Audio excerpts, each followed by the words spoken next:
livro de Josué,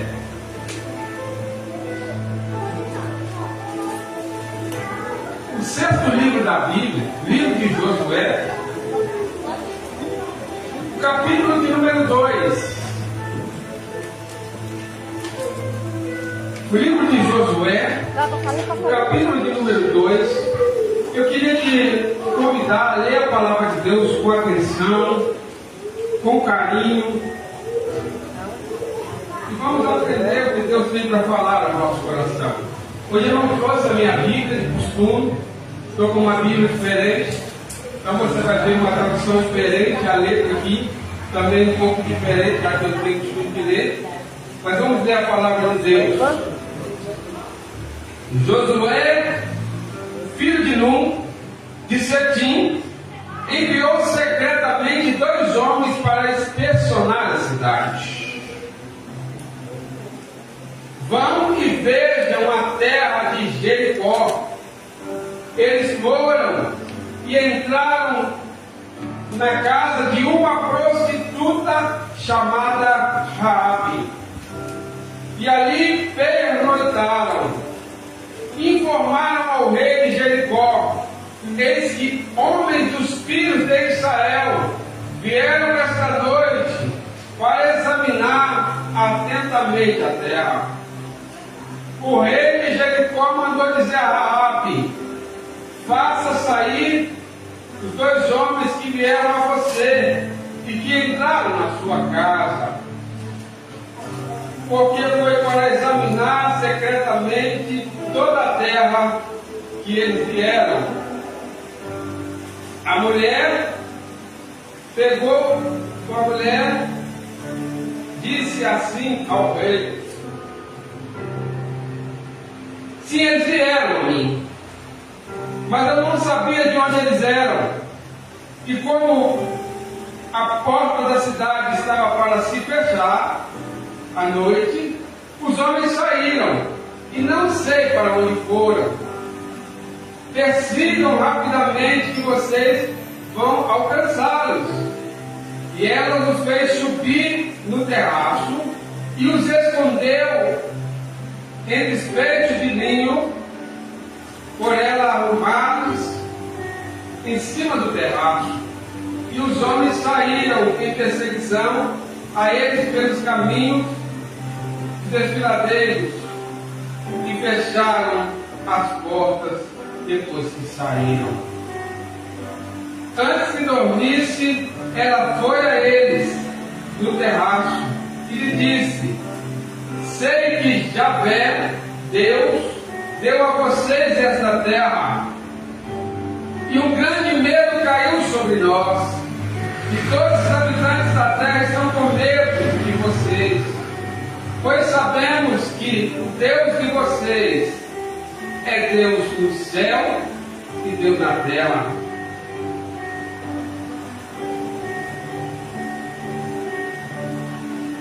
Sabemos que Deus secou as águas do rio quando vocês saíram do Egito, e que vocês passaram, e grande medo e assombro caíram sobre nós. Amém? Até aqui, irmãos, a leitura da palavra de Deus. Eu peço que você permaneça com a sua Bíblia aberta e vamos falar com Deus nesse momento. Senhor, fale conosco através da tua palavra, Senhor. Dá-nos, ó Deus, nesse momento entendimento para entender a tua palavra. E que possamos, ó Deus, nessa noite sermos, ó Deus, mais uma vez instruídos, ó Deus, pela tua palavra. E que possamos sair daqui, ó Deus, com a nossa vida alicerçada, orientada através da tua palavra. Estamos aqui, Senhor, porque não existe outro lugar, porque somente tu tens palavra de vida eterna. Senhor, fale aos nossos corações pelo teu Espírito, em nome de Jesus. É a oração que fazemos a ti. Amém e amém, Senhor. Deus abençoe. Podemos sentar, irmãos? Eu não quero ser muito extenso, mas hoje nós vamos falar, e eu quero meditar com os irmãos sobre a casa do cordão vermelho. Eu não li todo o texto, mas quem conhece a história, sabe que essa história se passou no momento em que o povo de Israel saiu do Egito. Quem conhece a história bíblica sabe que por 430 anos, Israel viveu no Egito, parte desses anos como escravo. Mas havia uma promessa de Deus feita a Abraão, de que um dia tiraria o povo de Abraão, que ficaria ali preso por 400 anos. Mas Deus tinha falado para Abraão: a nação que nascerá de ti habitará nessa terra. A Bíblia diz que Deus tirou Abraão de Ur dos Caldeus e levou Abraão numa terra e disse: eu darei a sua descendência essa terra. A sua descendência vai habitar aqui. Mas Deus avisou para Abraão, e olha, Abraão nem filho tinha ainda.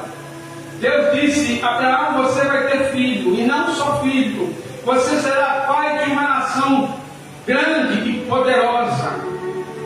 Só que eu vou dar essa terra para a sua descendência habitar, Abraão. Só que antes disso, vocês serão peregrinos e escravos por 400 anos em terra alheia. E quem conhece a história sabe que da descendência de Abraão e de Isaac e de Jacó, primeiro foi dos filhos de Jacó José para o Egito. José foi vendido como escravo, viveu preso no Egito, mas virou governador do Egito. E quando o governador trouxe para o Egito seu pai, seus irmãos, sua família, um número de 75 pessoas, aquele número cresceu e se multiplicou no Egito. Passados os anos, o governo de José, depois que aquele povo estava se multiplicando e crescendo muito, o faraó que conheceu José morreu.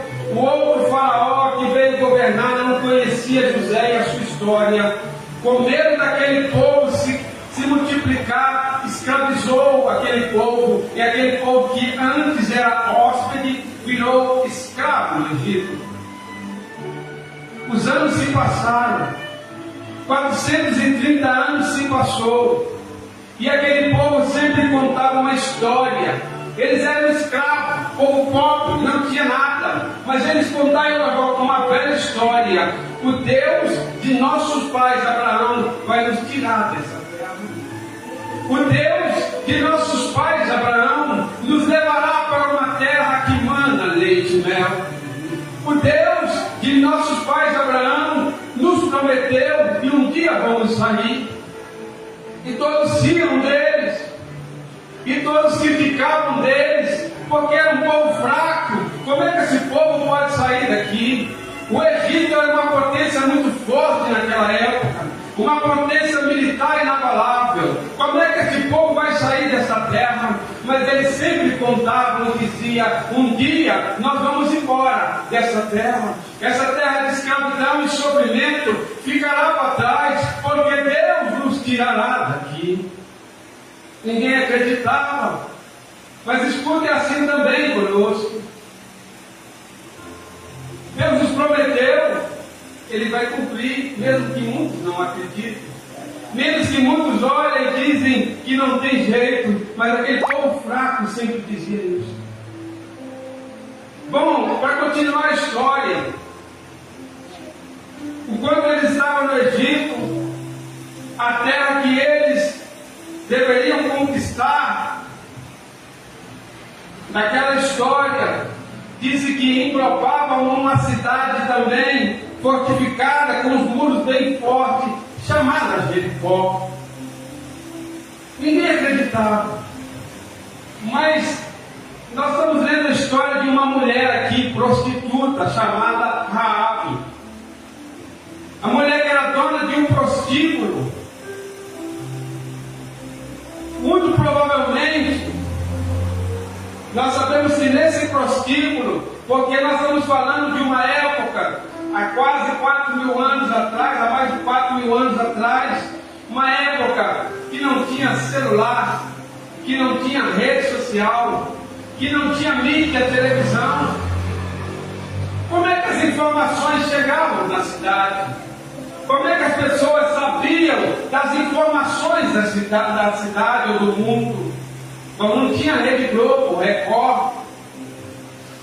Uma época em que as informações chegavam pelos caixeiros viajantes. As pessoas que viajavam, passando de cidade em cidade para comprar comida, para levar comida, para fazer comércio. Essas pessoas passavam por uma cidade muito importante chamada Jericó. E esses homens, esses caixeiros viajantes, eles se encontravam sempre numa taberna para beber, para festejar, para banquetear, para se prostituir com as prostitutas. E ali eles contavam as novidades que ouviam e sabiam. E em Jericó, o lugar das notícias era o prostíbulo de Raabe. Sempre no prostíbulo de Raabe chegava alguém dizendo: lá no Egito, como é que está o Egito? O Egito está só prosperando. Tem aquele povo doido lá, que vive lá escravo, que trabalham lá. Esse povo sempre conta que um dia eles vão sair de lá. E todo mundo na mesa bebendo riam, talvez dos israelitas. Que povo besta! Como que o Deus deles, ainda mais que eles dizem que creem no único Deus, esse Deus dele vai vencer todos os deuses que tem no Egito. Como é que eles vão sair dessa nação mais forte e poderosa? Que Deus será capaz de romper o Egito e tirar esse povo fraco de lá, essa nação tão forte e poderosa? Mas Raabe escutava tudo isso. A história de um povo que dizia que sairia no dia do Egito. Mas um dia chegou uma informação no prostíbulo de Raabe diferente. Os caixeiros viajantes bebendo e ali jogando, disseram: rapaz, você ficou sabendo o que aconteceu no Egito? Não é que aquele povo doido saiu do Egito? Não é que o Deus deles mandou 10 pragas e destruiu o Egito? Não é que teve praga de gafanhoto, piolho, de rã? Não é que teve praga de água que se tornou sangue? Não é que teve praga de saraiva? Não é que teve praga de úlcera? E por fim, o Egito está tão devastado que a última praga, Faraó não conseguiu segurar. Porque nem herdeiro do trono tem mais no Egito. Porque por último, o Deus desse povo passou no Egito e matou o primogênito de toda a casa do Egito. À meia-noite passou um anjo da destruição no Egito, e em toda a casa, inclusive o herdeiro do trono de Faraó, morreu naquela noite. Inclusive os primogênitos dos filhos, quanto dos animais. Faraó não conseguiu segurar. O Deus desse povo desafiou todos os deuses do Egito, e todos os deuses do Egito não deu conta de segurar o Deus do povo de Israel. Raabe está escutando toda essa história. Raabe está entendendo um Deus que, além de forte e poderoso, se preocupa com o fraco, com o desvalido, com o que parece que não tem valor nenhum. Que Deus é esse? E o coração de Raabe começa a se apaixonar pelo Deus de Israel. Os dias vão passando e caixeiros viajantes vão chegando no prostíbulo, na taberna, no bar de Raabe. E outra notícia agora, você não sabe da maior. Lembra aquele povo doido que saiu lá do Egito? acabou de destruir o Egito ainda mais, porque eles saíram e Faraó foi atrás deles, dizendo: eu vou trazê-los de volta. Faraó, que deixou eles ir, arrependeu, mas quando Faraó chegou encurralando eles no Mar Vermelho, o Deus deste povo abriu o mar, secou as águas e o povo atravessou do outro lado. Glória a Deus, aleluia. E ainda mais, quando esse povo chegou do outro lado, Faraó entrou também no meio do mar, para pegar eles no meio do mar, mas eles chegaram do outro lado primeiro, e Deus fechou o mar e afogou no meio do mar Faraó, seus cavalos e seus cavaleiros. O Egito é uma terra devastada, além de já não ter mais herdeiro, não tem soldado, porque morreram no Mar Vermelho. Esse povo fraco saiu do Egito, e o Egito hoje é uma terra destruída. E Raabe está escutando tudo sobre Deus e Israel. Sabe o que aconteceu no coração de Raabe? Esse povo vai destruir essa terra. Breve eles chegam aqui no reino. Se você ler, porque eu não li todo o texto, mas eu te aconselho a gravar Josué capítulo 2, chegar na sua casa e ler toda essa narrativa.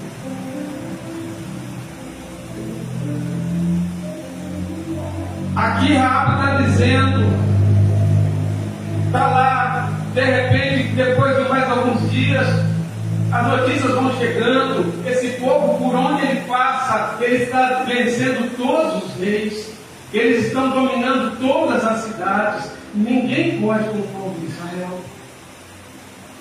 Raabe está dizendo: esse Deus é Deus do céu e Deus na terra, esse Deus é Deus incomparável. Mas lembra-se, irmão, trata-se de uma mulher prostituta. Mas deixa eu te falar um pouquinho mais sobre a mulher Raabe, porque as poucas informações que temos sobre ela na Bíblia é que ela é uma prostituta. E o que é uma prostituta? A profissão de Raabe, sabemos que prostituição é algo tão antigo, uma profissão tão antiga. Raabe era uma prostituta. Talvez uma das profissões, se podemos chamar assim, mais humilhante para a vida da mulher. Tem que se deitar com homens de toda espécie, ver o seu corpo sendo usado como objeto para aqueles homens. Imagina a humilhação, a dor, o desespero. Aquela mulher se deita com vários homens, é usada por vários homens, e aquela mulher jamais terá um marido.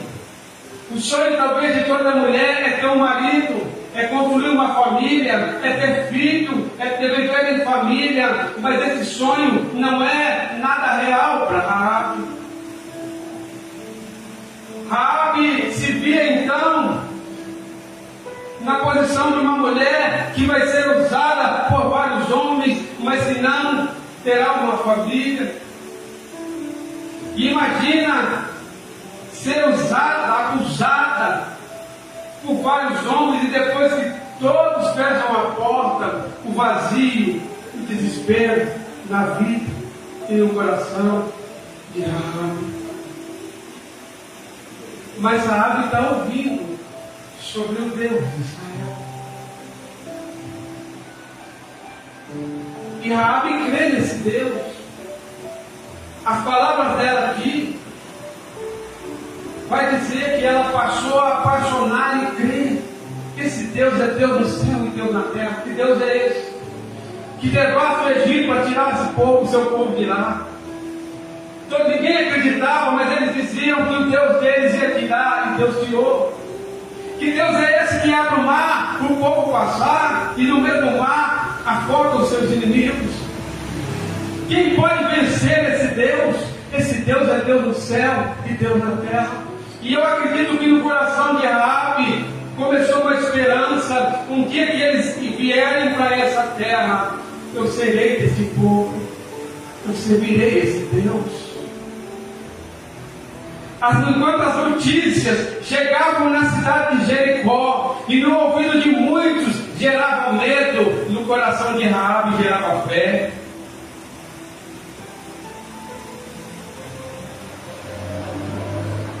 De repente, um dia, Raabe está lá, um dia normal das suas atividades, quando ela vê que a Bíblia diz que Josué mandou 2 espias, 2 homens, sobem a Jericó e espia como é que é a cidade, estratégia de guerra, irmão.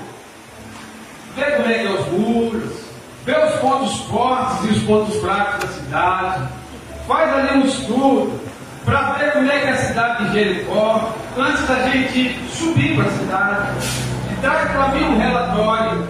Sobe 2 espias, a Bíblia não cita os seus nomes, 2 homens sobem a Jericó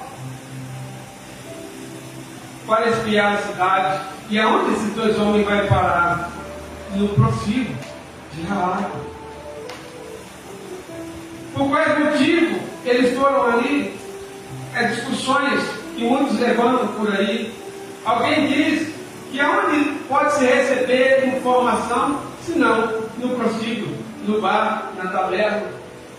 Qual lugar para se conversar e descobrir coisas, se não na taberna, no lugar mais frequentado da cidade? Talvez por esse motivo passou os 2 espias por ali. Mas quando Raabe vê aqueles homens, Raabe vê uma oportunidade. Esses homens chegaram à noite, passaram a noite, mas alguém viu esses homens chegando. Eram homens diferentes, não era daquela cidade, era estrangeiro. E alguém logo identificou, é daquele povo que saiu do Egito e vieram para espiar a cidade. E a informação chegou ao rei de Jericó. Disseram para o rei de Jericó, vieram aqui 2 homens de Israel, daquele povo que saiu do Egito, e subiram até a casa de Raabe.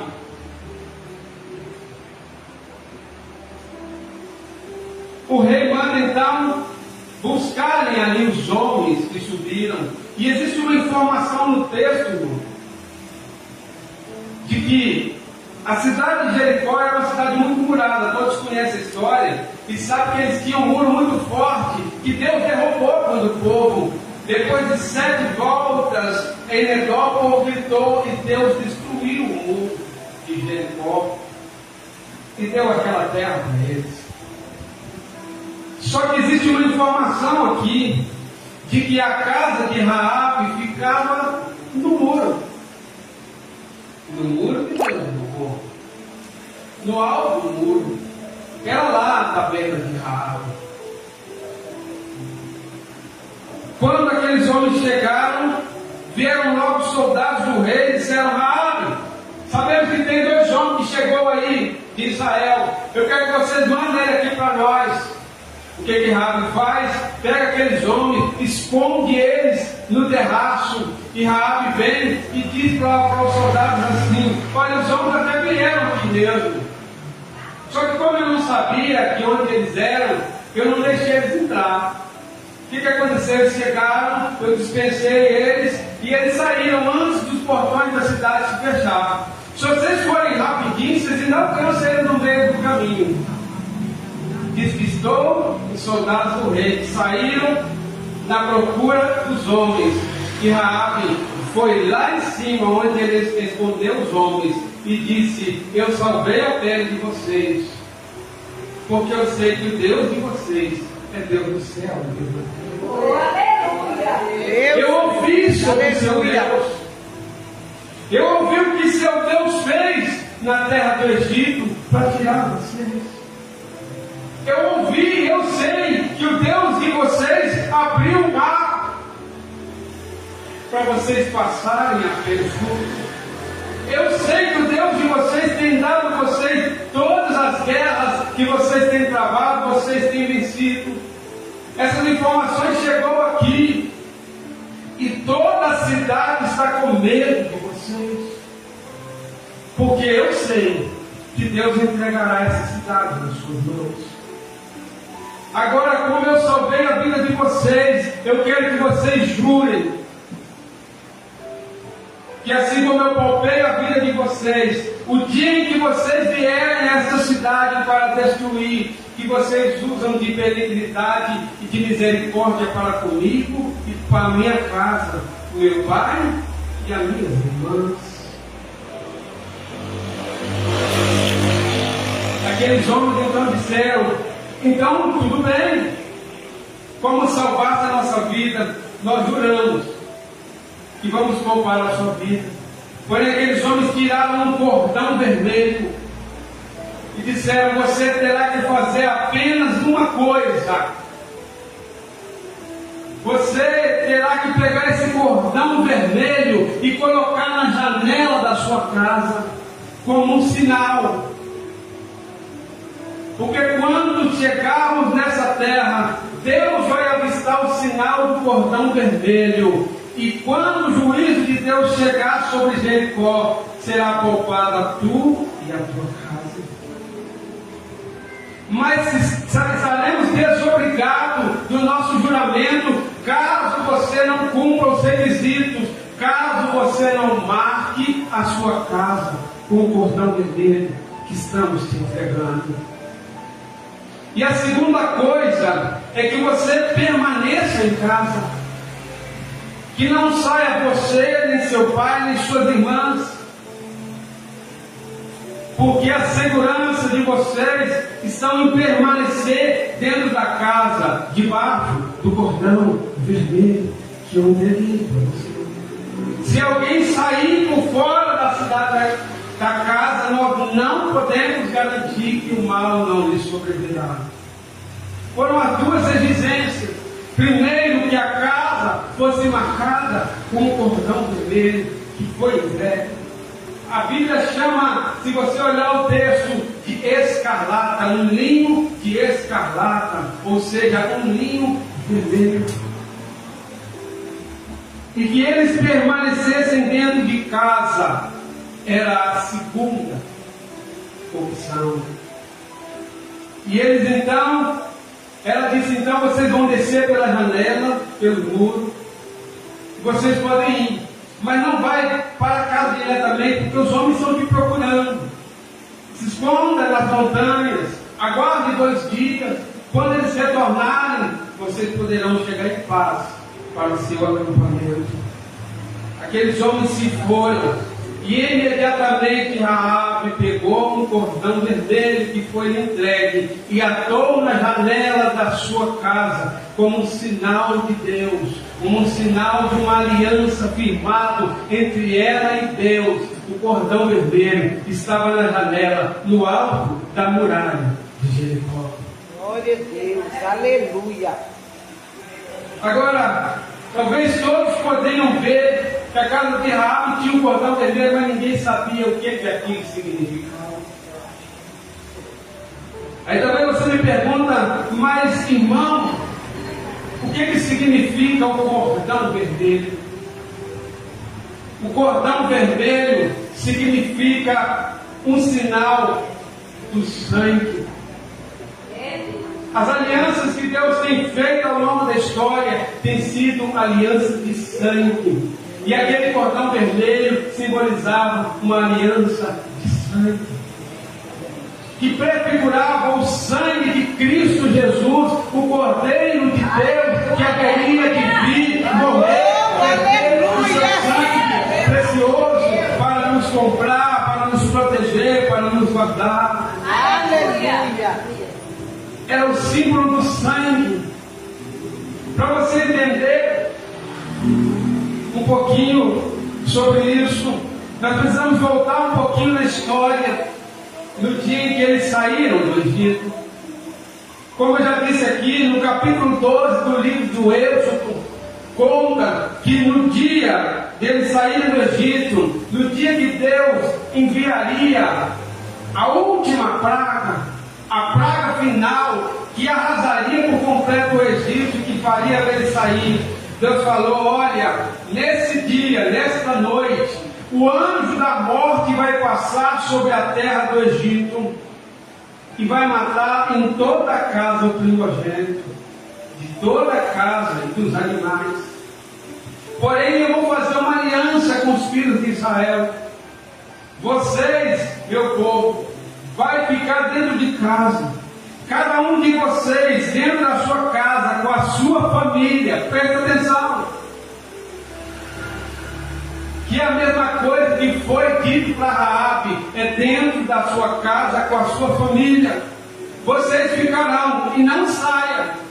Vocês vão comer a Páscoa, e vocês vão matar um cordeiro, e vocês vão assar o cordeiro e vai comer, mas o sangue desse cordeiro, vocês vão colher o sangue dele, e vai passar nos umbrais da porta. Porque à meia-noite, quando o anjo da destruição passar sobre o Egito, na casa em que houver a marca do sangue, ele passará por cima e não disparar nenhum dano. Deus tremendo, aleluia. A aliança do sangue. Presta atenção que não foi dito assim: olha, na sua casa, se você for bom, Deus vai poupar vocês. Deus não perguntou se na casa habitava gente boa ou gente ruim. Não perguntou sobre a dignidade dos moradores. A única exigência é que vocês estejam debaixo do sangue, porque o sinal do sangue é a sua proteção. Se vocês ficarem dentro de casa e fizerem conforme eu estou dizendo, o anjo passará e na sua casa não haverá mortandade nem praga. E o povo de Israel fez isso. Comeram a Páscoa, já tudo preparado, pegaram e pintaram as portas de vermelho com o sangue do cordeiro. À meia-noite, o anjo passou sobre o Egito, e em toda a casa do Egito houve mortandade. Mas na casa do povo de Israel, não porque eram bons, porque não é o requisito, não porque mereciam, mas porque tinha sangue, o anjo não entrou e não destruiu. Era a marca do sangue. Agora, me contaram uma história uma vez. Vamos pensar comigo aqui, hipoteticamente. Imagina um repórter chegando no Egito no dia que vai acontecer. E ele chega na casa de dois israelitas, de dois judeus. Na primeira casa, ele pergunta assim, conversa com o filho primogênito: olha, diz que essa noite o anjo da destruição vai passar e vai matar todos os primogênitos. O que você está sentindo? Você é o primogênito? Como que você está? Qual é a sua expectativa para essa noite? Ele, eu estou meio com medo, né? A gente não sabe como é que vai ser no início, né? O anjo vai passar, matar todos os primogênitos. Eu estou com medo. Mas diz que Deus falou que é para passar o sangue, e se nós passarmos o sangue, o anjo vai passar e não vai morrer. Mas mesmo assim eu estou com medo. Chega na casa do segundo, na casa do lado, e está lá o primogênito, e o repórter pergunta para ele: olha, você está sabendo aí que hoje à noite, à madrugada, à meia-noite, o anjo da mortandade vai passar e matar os primogênitos? Você é o primogênito? O que você está pensando disso? Ele responde: não, eu estou tranquilo. Eu não me preocupo não, porque Deus já deu instrução, nós já fizemos. Meu pai já matou o cordeiro, meu pai já pintou os umbrais da porta. Deus falou que se a gente fizer nós estamos seguros, então eu estou tranquilo, porque se Deus falou, está tudo bem. Está tudo bem. Agora a pergunta: qual das duas casas tem a probabilidade de eu já ver uma oportunidade?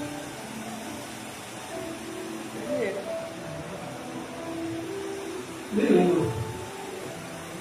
Por mais que o outro está com dúvida, está com medo, mas ele fez o que Deus falou. E Deus é Deus de palavras, se Deus falou, Deus cumpre. Percebe que não é sobre o nosso sentimento. Percebe que não é sobre o que nós sentimos. Porque os nossos sentimentos podem nos trair. É sobre Deus, sobre a sua palavra, sobre a sua fidelidade, sobre cumprir aquilo que Ele fala. Mesmo quando a gente, às vezes, não acredita muito ou duvida. Deus continua fiel à sua palavra. Amém. Glória a Deus. Naquela noite passou o anjo da morte, mas na casa do israelita nenhum morreu.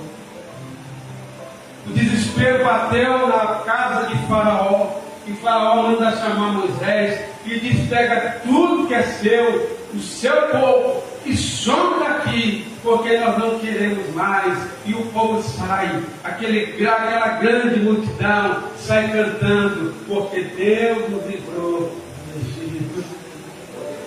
Aquilo que ninguém acreditava aconteceu, mas percebe que ali estava o sangue, porque naquela noite o juízo de Deus passaria. Agora, na história de Raabe, novamente Deus vai passar sobre a terra de Jericó com juízo, mas Deus vai livrar quem tem a marca do sangue, a aliança do sangue. Deixa eu dizer para você o que isso diz para nós. Antes de eu dizer, a escarlata é o sinal do sangue, eu queria que alguém abrisse sua Bíblia para mim. No livro do profeta Isaías, e leia em voz alta para mim, por favor. No livro do profeta Isaías, o capítulo 1 do profeta Isaías, e o versículo 18. E perceba que o cordão vermelho da casa de Raabe significa aliança do sangue.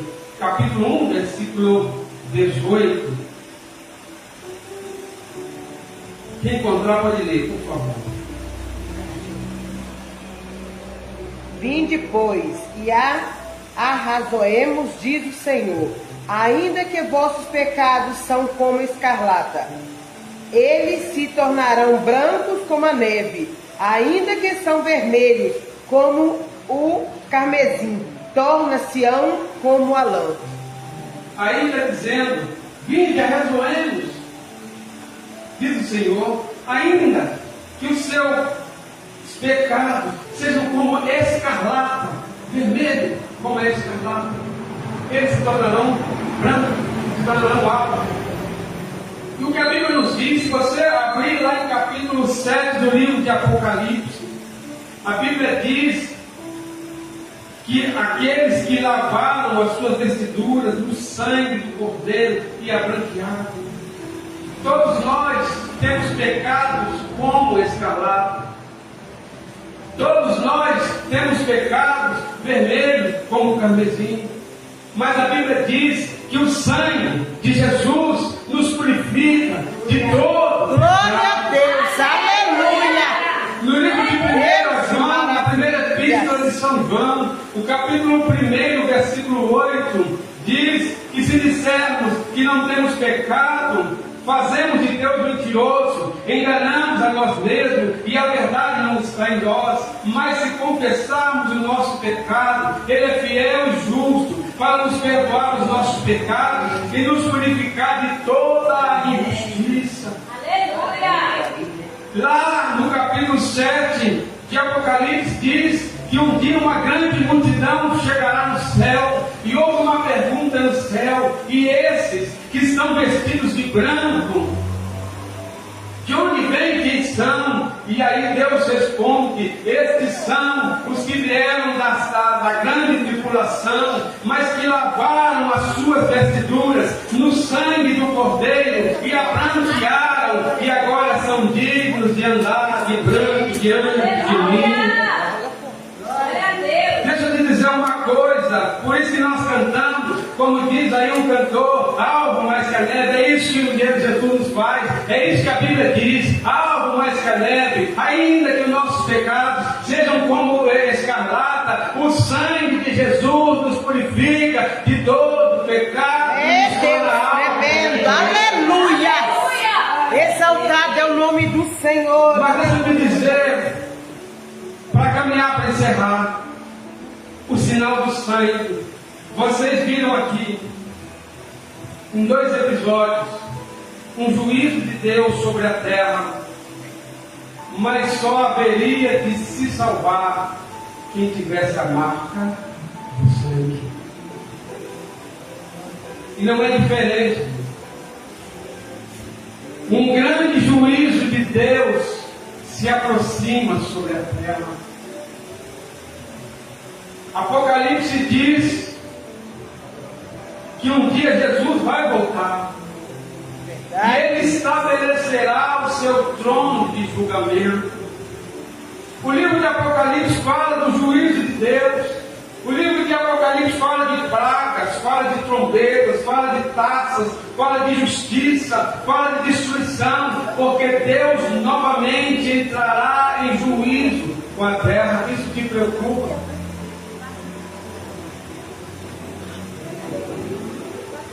Isso não preocupa o servo de Deus, sabe por quê?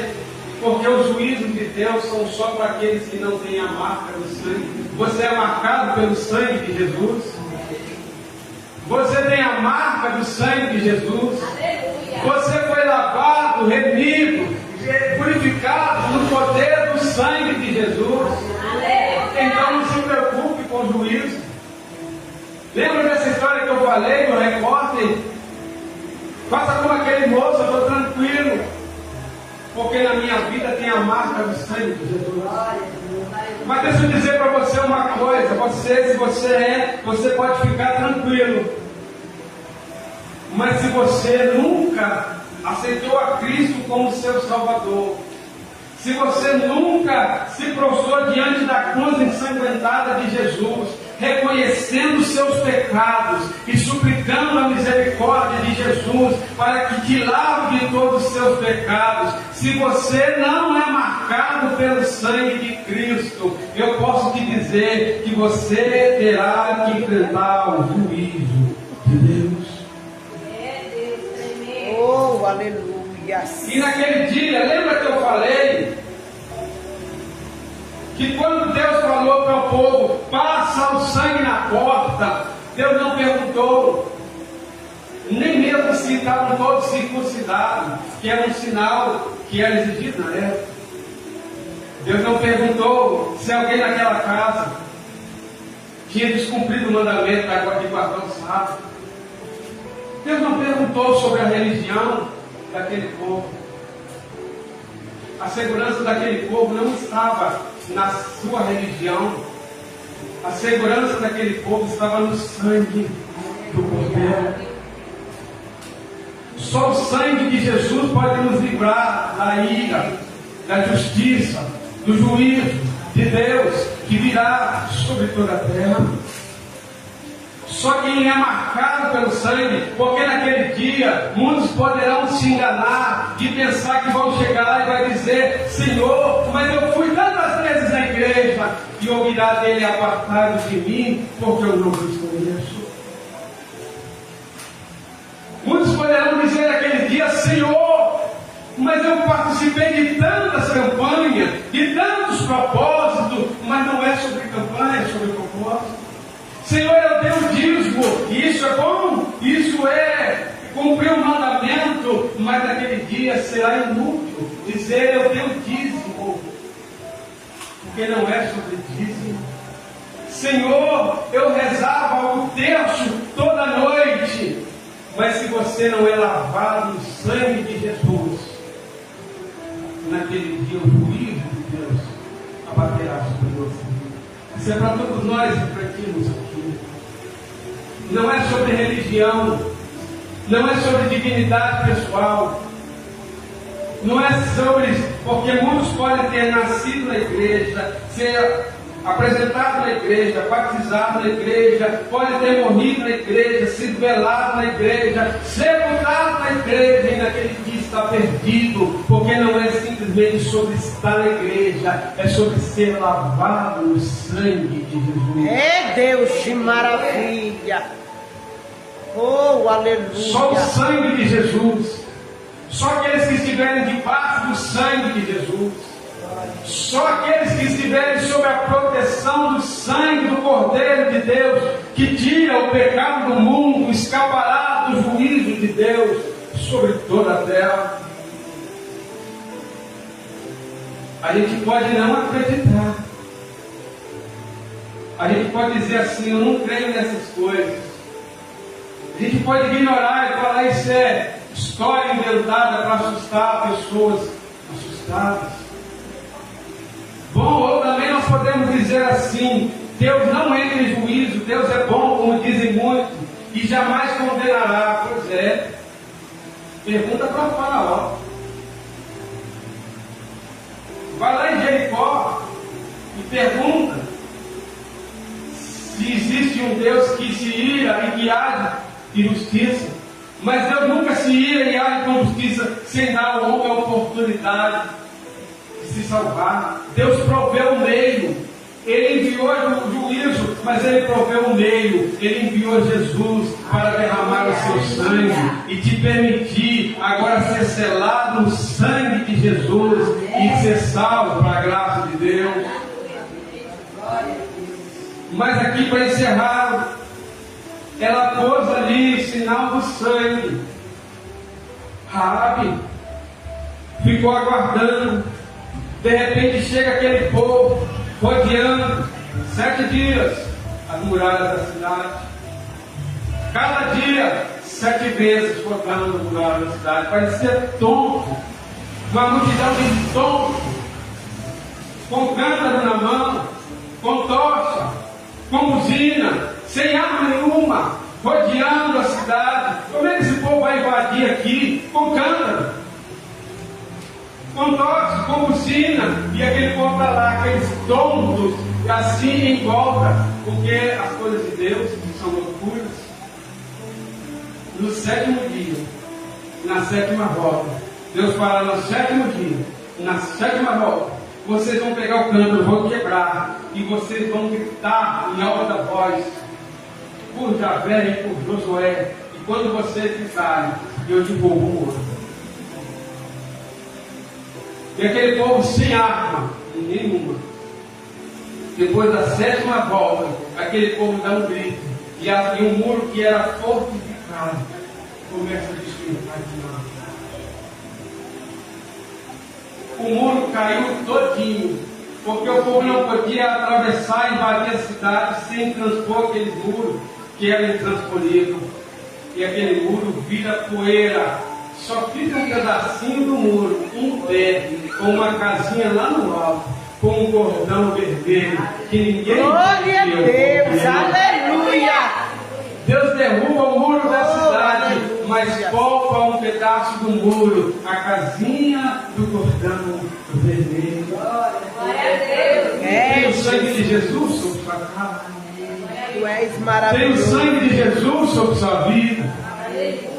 Tem o sangue de Jesus sobre a sua família. É o sangue de Jesus que nos protege.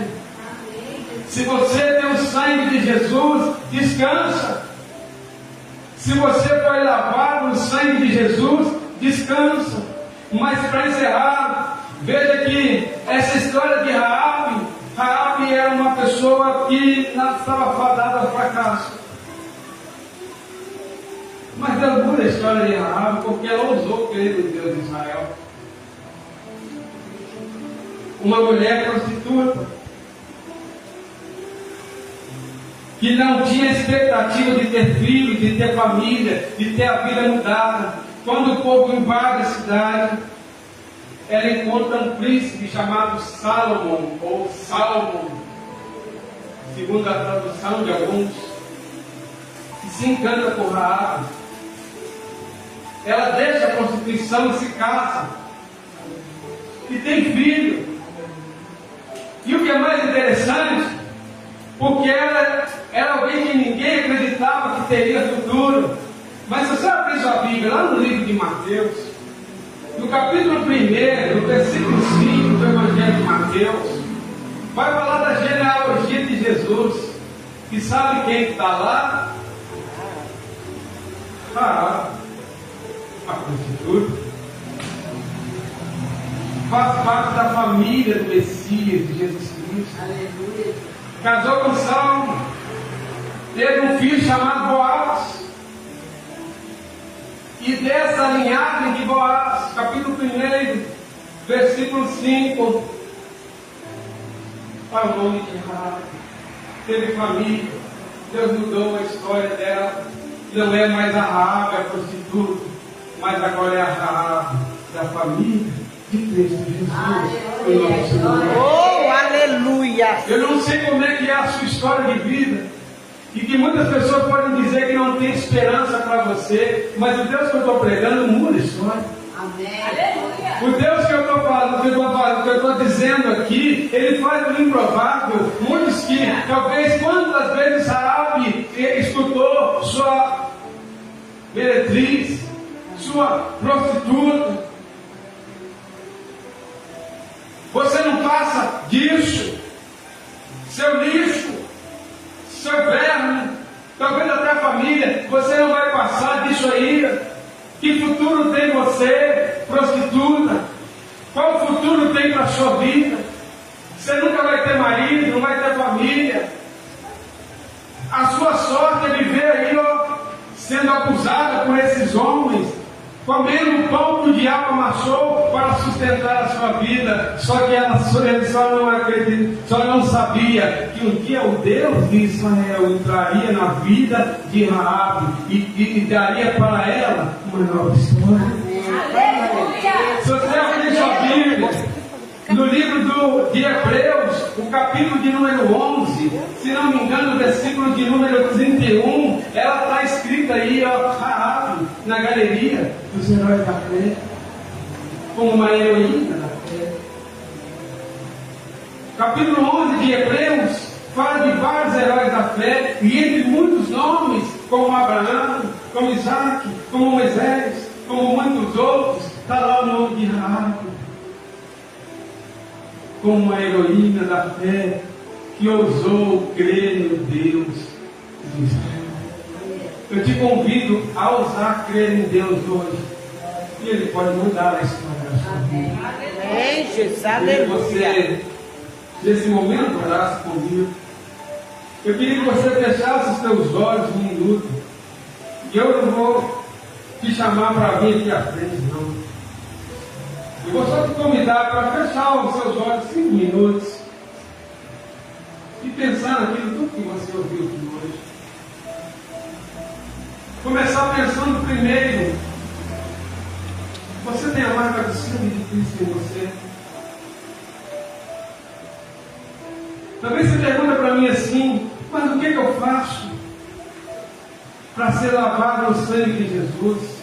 A Bíblia diz que é só crer e confessar. Que você precisa reconhecer os seus pecados diante dele, é você se humilhar diante dele agora. Fala, Jesus, eu sei que eu sou um pecador, uma pecadora.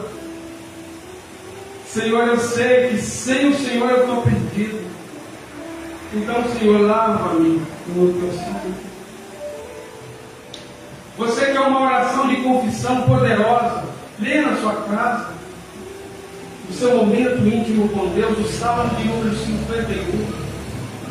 E veja que ali Davi confessa os seus pecados e diz, Senhor, lava-me com isopo e purifica-me e se tornarei puro e alvo como a lã. Lava-me no teu sangue, Jesus. Basta confessar e crer. Basta acreditar que Ele perdoa os seus pecados e te lava no seu sangue e te purifica. Eu quero que você pense comigo aqui hoje. Eu tenho ficado preocupado com as pessoas que caminham na igreja há tantos anos, há tanto tempo, mas nunca têm uma decisão com Cristo. Estão andando de culto em culto, de campanha em campanha, mas sem se preocupar com a sua alma. Eu queria que você pensasse nisso agora. Senhor, eu já não quero sair daqui mais o mesmo. O teu sangue pode mudar a minha vida. O teu sangue pode mudar a minha história. O teu sangue pode me dar um futuro de esperança. O teu sangue pode mudar o meu cativeiro. Porque o teu sangue mudou a história do povo de Israel. O teu sangue mudou a história da vida de Raabe. Senhor, eu quero sair daqui hoje marcado no teu sangue. Lava-me completamente. Eu quero que você pense nesse momento aí sobre a sua história, talvez, sobre tudo que já falaram, tudo que já disseram que você seria, que você não alcançaria. Mas hoje, se Deus está falando no teu coração, que essa palavra já é fé. Quando as notícias chegavam em Jericó, o povo tremia, mas o coração de Raabe gerava fé. Se Deus vai mudar a minha história. Se Deus está falando aqui, que Ele gere fé no seu coração. Senhor, se o Senhor contou a história de Raabe, eu sei que a minha história é difícil, mas o Senhor pode. Eu vou ousar crer hoje. Senhor, louvado seja o teu nome. Porque mais uma vez eu entreguei a tua palavra. Aquilo que o Senhor me deu, aquilo que o Senhor me colocou no meu coração, Senhor, eu entreguei. Senhor, na minha pequenez, Senhor, na minha pequena condição, foi entregue. Senhor, eu posso trazer a palavra aos ouvidos, mas só o teu Espírito pode levar ao coração e fazer produzir no coração do teu povo. Senhor, que o teu povo que se reuniu aqui nesta noite possa sair daqui, Senhor, com uma nova convicção diante do Senhor. Que o teu povo, Senhor, possa sair daqui não mais os mesmos, mas um povo marcado pelo teu sangue. Que o teu povo, Senhor, possa, nesse momento, sair, ó Deus, com essa fé. Eu quero sair marcada pelo sangue. Eu quero sair transformada pelo sangue. Senhor, eu quero que o Senhor mude a minha vida, mude a minha história, porque o teu sangue é poder, Senhor. Glória ao teu nome, ó Deus, porque mais uma vez foi a Deus entregue a tua palavra. A tua palavra diz, Senhor, que se o juízo do Senhor vier sobre o ímpio e o profeta não avisar, o Senhor cobra do profeta. Mas quando o profeta entrega, Senhor, estamos livres e cada um dará conta de si mesmo. Senhor, mais uma vez foi entregue, Senhor. Eu fico livre, ó Deus, do sangue daqueles que morrerem sem ti, Senhor, porque entreguei a tua palavra.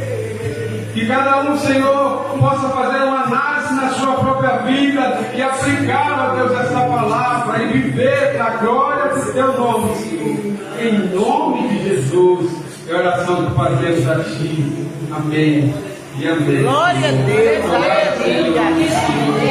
Depois da glória.